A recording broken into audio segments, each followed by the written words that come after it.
Eu quero te convidar a abrir a sua Bíblia, o seu aplicativo, comigo no texto 1 Coríntios, capítulo 4, a partir do verso 21. Eu gostaria de ler o capítulo 5, mas o versículo 21 do capítulo 4 nos introduz ao capítulo 5 de 1 aos Coríntios. Eu lembro-me que quando criança eu ganhei uma caixinha de promessa. Quantos sabem o que é caixinha de promessa aqui, irmãos? Muita gente não sabe. Caixinha de promessa é uma caixinha de fato, e dentro dela tem aqueles versículos, irmãos, que nos encorajam, nos motivam. Deus nos ama, Ele está conosco, ser forte, corajoso. E eu lembro que por muitas vezes, diante de alguma dificuldade, de uma prova que eu não havia estudado, de alguma luta, eu abria ali e saía de casa motivado com aquele verso nos encorajava.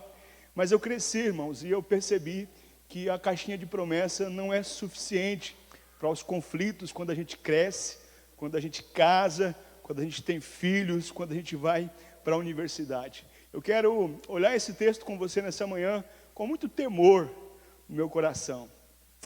Nós temos aqui na comunidade uma grande alegria de compartilhar o amor de Deus, de falar daquilo que o Senhor pode fazer nas nossas vidas, mas esse texto é um texto que mexe muito com a nossa vida espiritual e nos convida a enfrentar alguns desafios de um modo muito específico.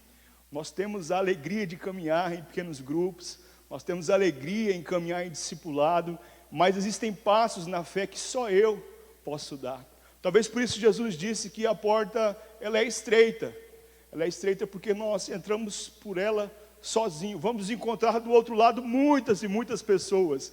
Mas nós tomamos algumas decisões e entrar por essa porta exige enfrentar alguns desafios. Esse texto é um texto que me custa caro. Eu faço isso nessa manhã com muito temor no coração e gostaria que você estivesse comigo em espírito de oração para receber aquilo que Deus tem para falar ao seu coração nessa manhã. Amém? Diz assim a Nova Almeida atualizada. O apóstolo Paulo, escrevendo para a comunidade de Corinto, lugar onde ele passou quase 2 anos, pelo menos 18 meses, o apóstolo esteve com esses irmãos. E ele diz assim, escrevendo essa carta: o que vocês preferem? Que eu vá até aí com um chicote ou com amor e espírito de mansidão?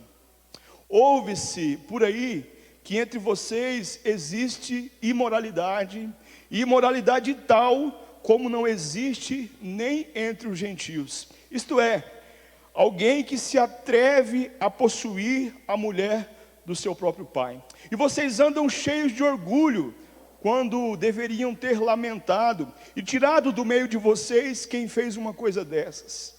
Eu, na verdade, ainda que fisicamente ausente, mas presente em espírito, já sentenciei, como se estivesse presente, o autor de tal infâmia.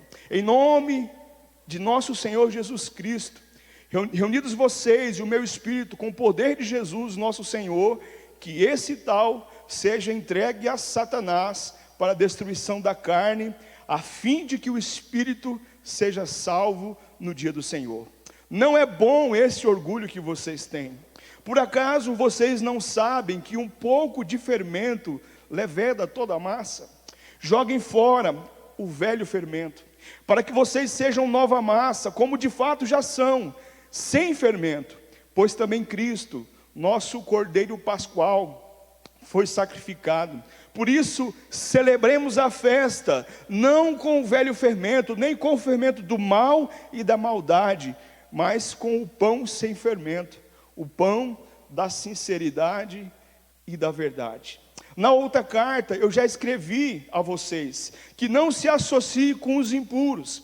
Refiro-me isto não propriamente aos impuros deste mundo, aos avarentos, os ladrões, os idólatras, pois nesse caso vocês teriam que sair do mundo. Mas agora escrevo a vocês que não se associe com alguém que, dizendo-se irmão, for devasso, avarento, idólatra, maldizente, bêbado ou ladrão. Nem mesmo comam com alguém assim. Pois com que direito haveria eu de julgar os de fora? Mas será que vocês não devem julgar os de dentro? Os de fora, esses Deus julgará. Expulsem o malfeitor do meio de vocês. Queridos, é um texto muito forte. É um texto que nos convida a tomar algumas decisões e enfrentar alguns desafios para que a gente cresça. A igreja de Corinto, a cidade de Corinto é um porto importante, recebia pessoas de muitos lugares, era um lugar muito próspero financeiramente, era um lugar intelectualmente muito desenvolvido, era uma cidade com muitos gregos, muitos romanos, mas era um lugar extremamente corrupto. Era como se fosse a Las Vegas dos Estados Unidos. Aquilo que acontece em Vegas, fica em Vegas. A ponto do termo corintianizar, e aqui não é o Corinthians, irmãos, me perdoem os corintianos, mas a expressão corintianizar em grego significava se lançar no colo do diabo. Alguém que se corintianizava era alguém que se jogava nos braços de Satanás.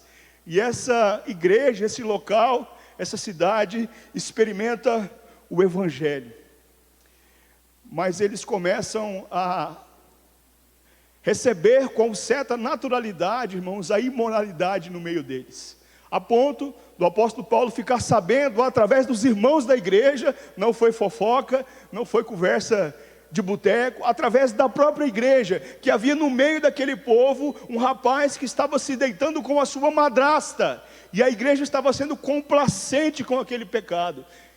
O apóstolo Paulo escreve dizendo: olha, se vocês não resolverem essa questão, quando eu chegar aí, eu vou ter que fazê-la. Como discípulos de Jesus, irmãos, nós precisamos nos posicionar. Talvez nós vivemos uma Corinto global agora, não mais regional ou local, mas nós temos na tela do nosso celular um mundo aberto para todo tipo de imoralidade. Irmãos, eu olho com muito temor, eu sou muito grato a Deus pelas mulheres que marcam a minha vida.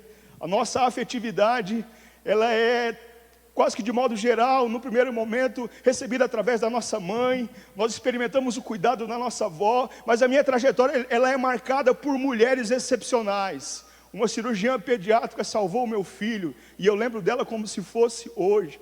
Uma médica pediatra um dia me falou algo que entrou no meu coração como uma flecha, e aquele era um convite para mim crescer. Eu não esqueço aquela palavra, estive com ela trabalhando ontem. Eu tenho a graça hoje de trabalhar com essa médica. Uma neurologista infantil, irmãos, uma mulher chamada Maria José, conseguiu, depois de muito tempo aqui em Dourados, cessar as crises convulsivas do meu filho. Uma mulher. De modo que as mulheres, irmãos, podem ocupar os lugares que ela quiser. O movimento feminista, irmãos, tem muitas virtudes, muitas. Mas eu penso que o feminismo tem cometido um grave erro, irmãos, irmãs, de reproduzir aquilo que os homens têm de pior, de apenas inverter o sinal de um macho, de um homem bem-sucedido. Na nossa cultura brasileira é do garanhão, do Dom Juan, daquele que se relaciona, que tem várias parceiras, que usa a droga. E hoje, irmãos, se nós ouvirmos o que é o sertanejo feminista universitário, nós estamos vendo exatamente o sinal contrário, de mulheres que têm se entregado a uma vida de imoralidade e usando de drogas de um modo totalmente permissivo. Talvez a Anitta represente esse símbolo, irmãos, do nosso tempo, de uma mulher que vive a sua liberdade sexual de um modo que nos ofende.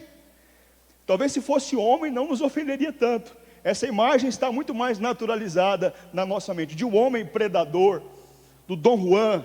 Mas a Anitta nos ofende, porque ela inverte o sinal de uma sexualidade.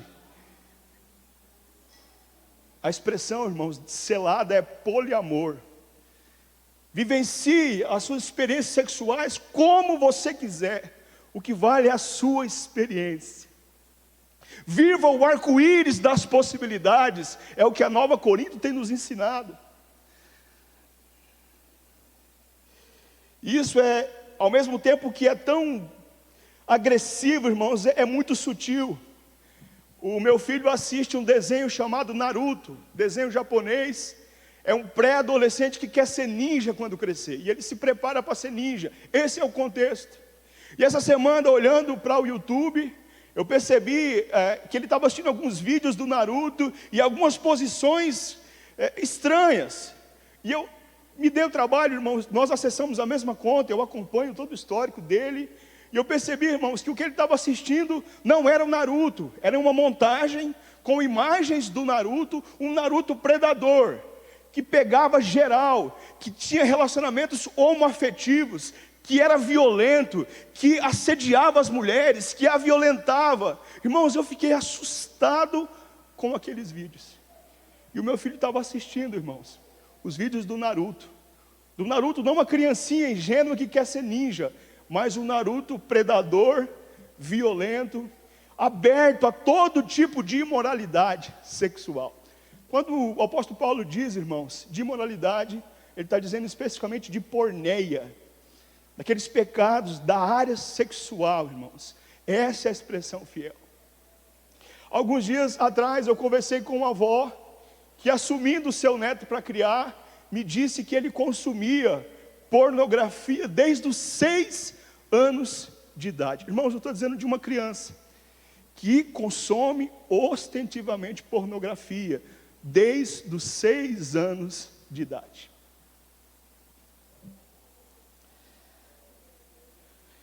Talvez, se você abrir agora a página do UOL ou do seu portal preferido, vai ter alguém te oferecendo uma vitamina sexual, uma mulher em pose erótica, ou te oferecendo para que você melhore a sua potência sexual.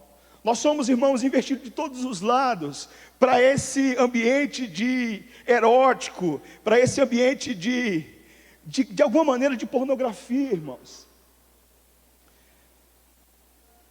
Alguns dias atrás um irmão me procurou, dizendo: pastor, eu quero te agradecer. Eu falei: pelo quê, irmão? Não lembrava dele. Porque há 2 anos atrás, o senhor foi falar conosco no Dia dos Namorados, e você disse que a pornografia destruía casamentos. E eu saí ali daquela reunião, eu conversei com a minha esposa, e eu contei para ela que eu consumia pornografia.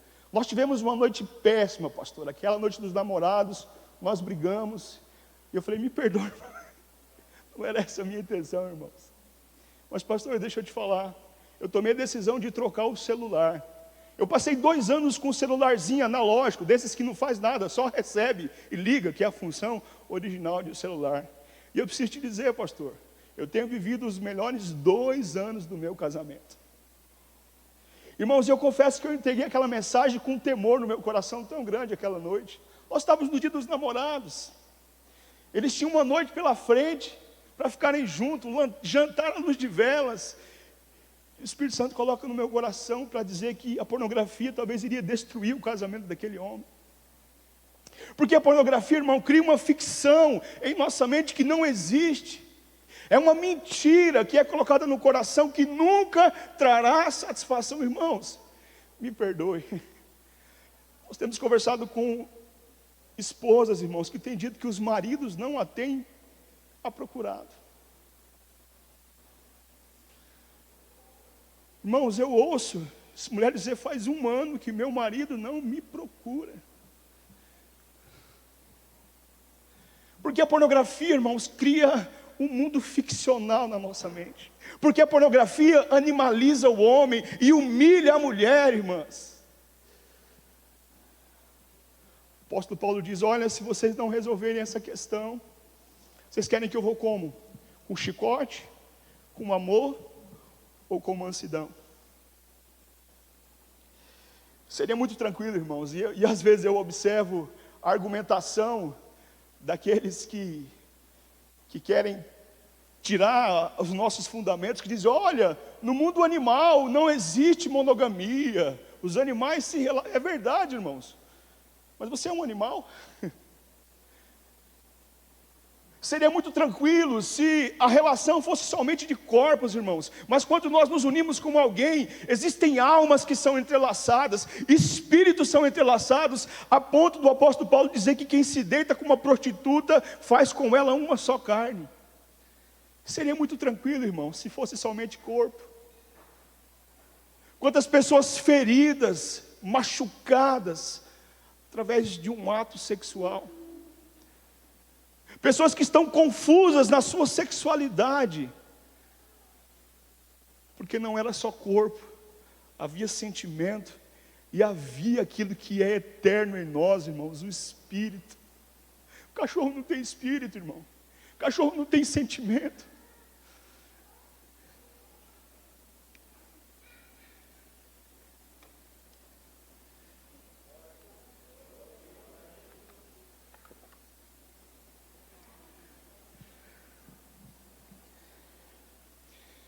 O apóstolo Paulo faz uma convocação a essa igreja.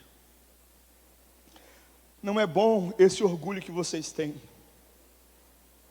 Por acaso vocês não sabem que um pouco de fermento muda toda a massa?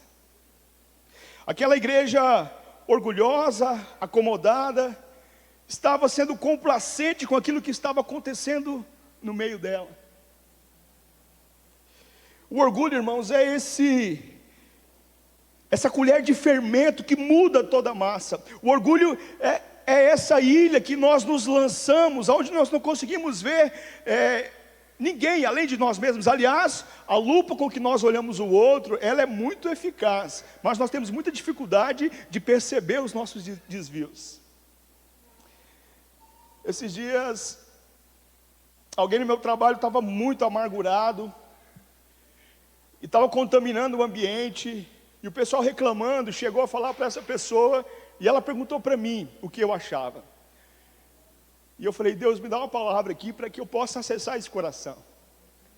E eu disse: olha, eu te admiro demais, você é um excelente profissional.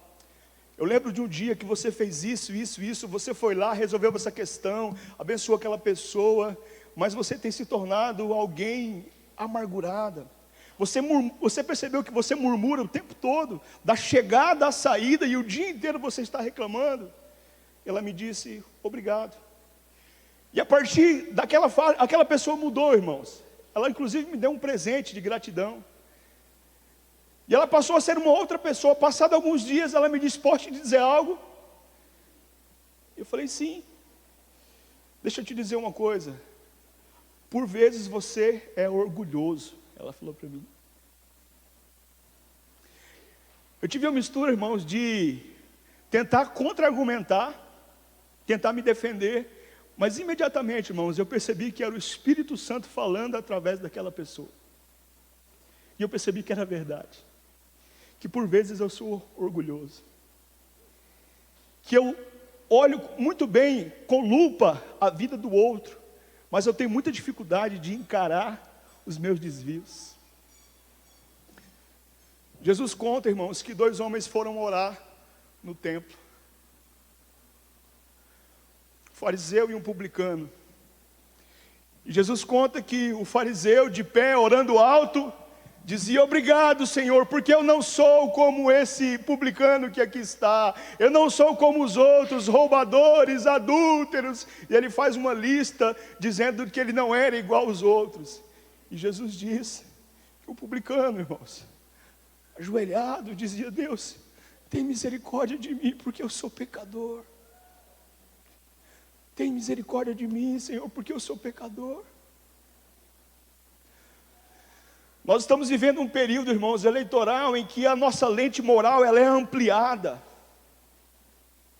E nós lançamos a nossa régua moral sobre a vida do outro, do candidato, daqueles que estão se colocando, mas nós temos muita dificuldade de submeter essa régua à nossa própria história.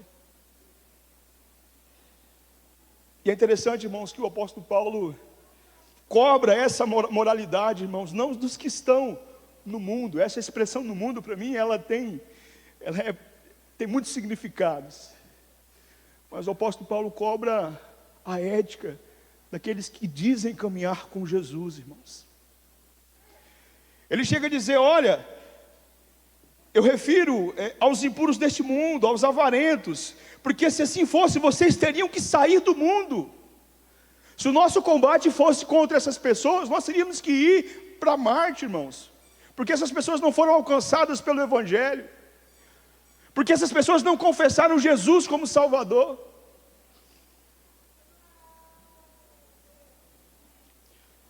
O apóstolo Paulo diz, irmãos, que A nossa principal ameaça, a ameaça da comunidade de fé é interna e não externa.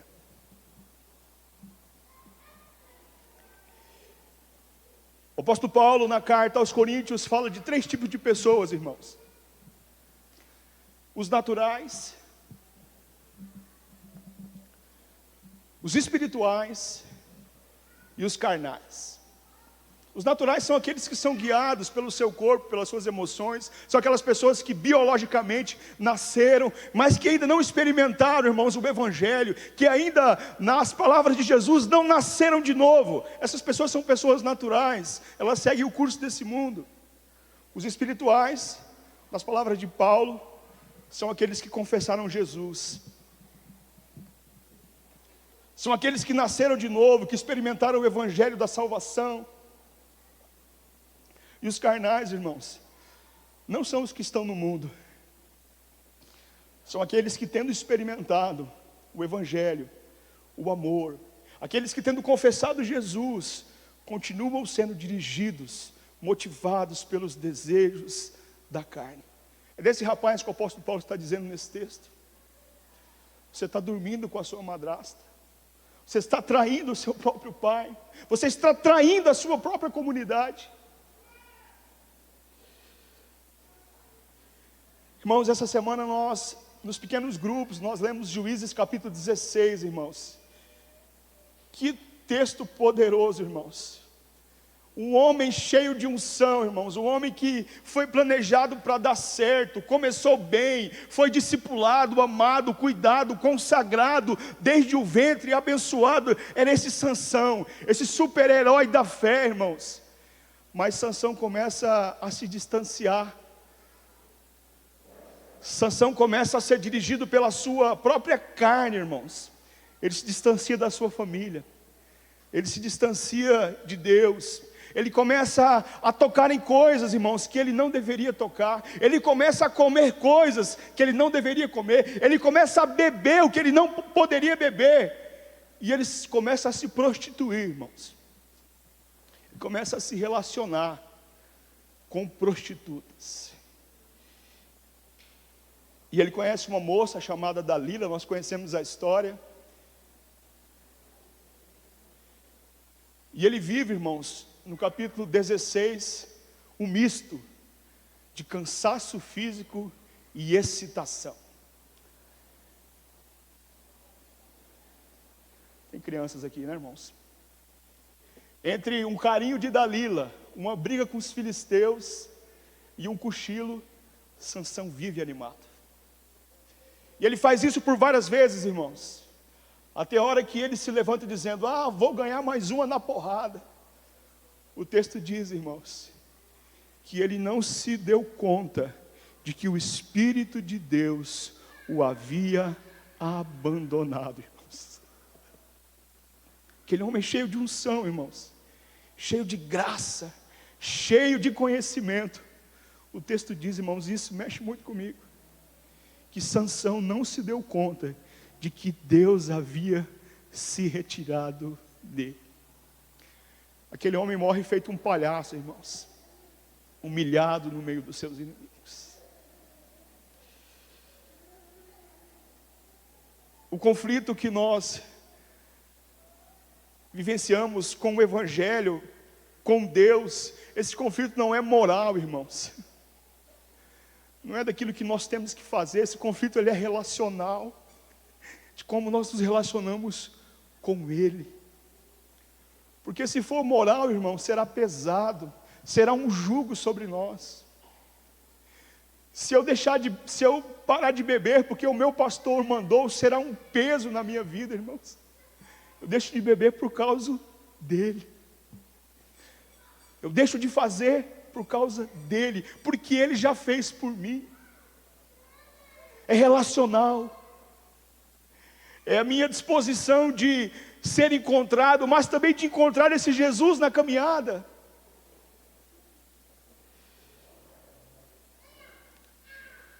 A rebeldia, irmãos, é muito mais do que desobedecer. Rebeldia é a insistência de viver no pecado.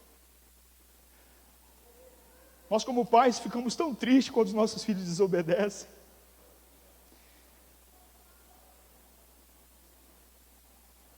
Mas não é disso, não é essa a experiência de Sansão. É uma experiência de rebeldia, de permanecer no pecado. Nós temos vivido as segundas-feiras aqui na comunidade, um tempo muito precioso, com um grupo de irmãos, 15 irmãos, e nós fomos profundamente ministrados esses dias, irmãos, dizendo que problema a gente resolve. Pecado, irmãos, a gente se arrepende, confessa e abandona. Problema a gente resolve, irmãos.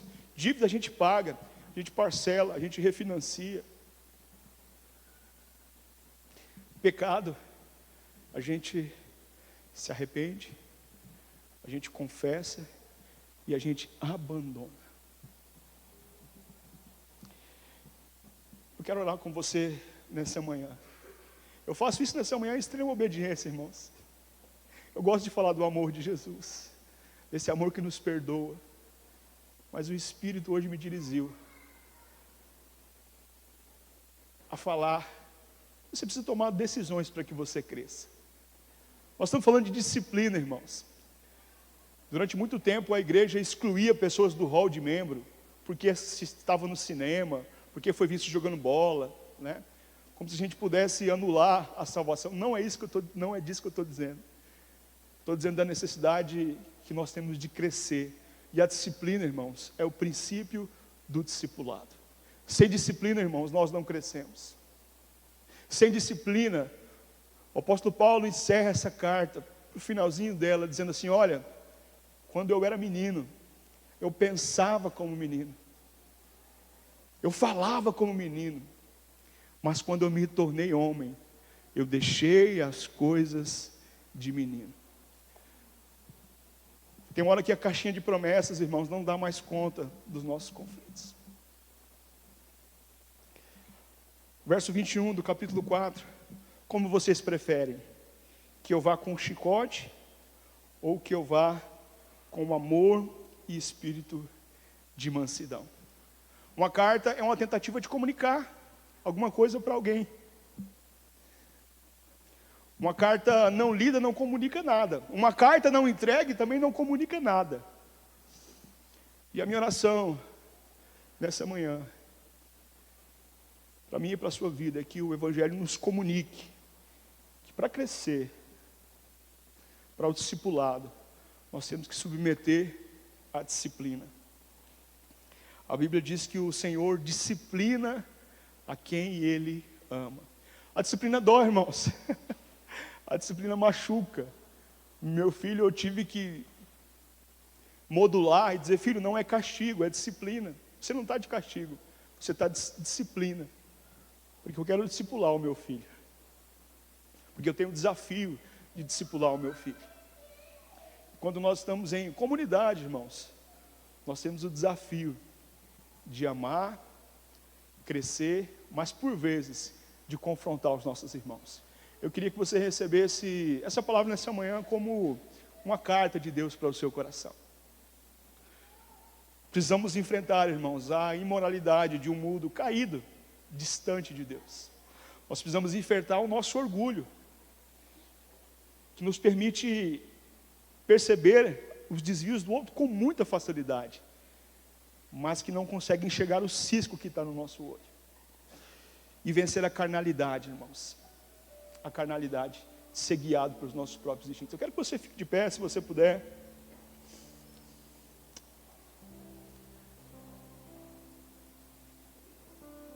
Os psicólogos, irmãos, dizem que é mais difícil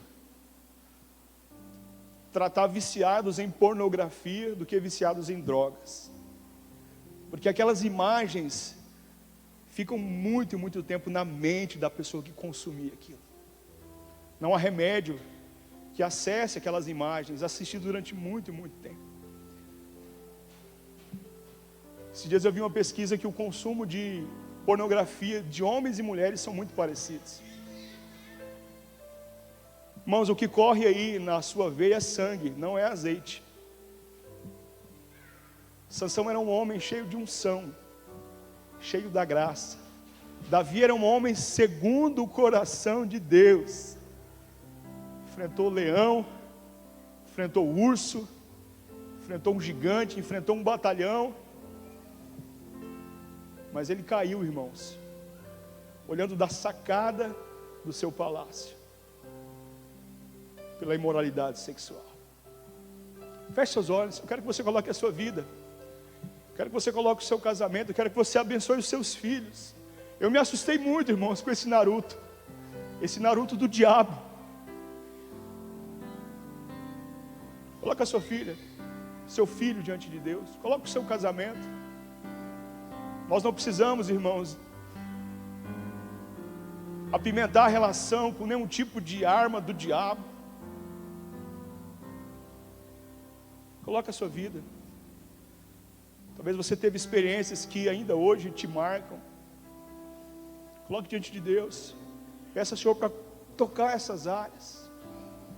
Diga que você quer vencer, que você quer crescer, que você se submete a essa disciplina do Senhor, que você quer receber esse cuidado, porque Ele disciplina quem Ele ama. E por isso Ele nos trouxe aqui nessa manhã.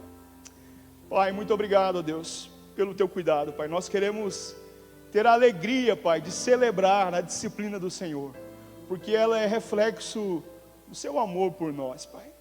Em nome de Jesus, se há no meu coração, Pai, algum resquício de imoralidade, Pai, nós queremos Te pedir nessa manhã, toque o nosso coração, Pai. Toque, ó Deus, experiências que nos marcam, que nos machucam e que nos impedem, Pai, de desfrutar, ó Deus, daquilo que o Senhor, ó Deus, planejou para nós: vida, contentamento, satisfação em nossas casas, satisfação no leito. Devolve isso, Pai. Alinha, ó Deus, o nosso coração, tira todo o orgulho, Pai. Nós não queremos esse fermento, Pai. Nós queremos, ó Deus, viver em verdade e em sinceridade, Pai. Oh Deus, queremos não ser crentes carnais, queremos ser crentes espirituais.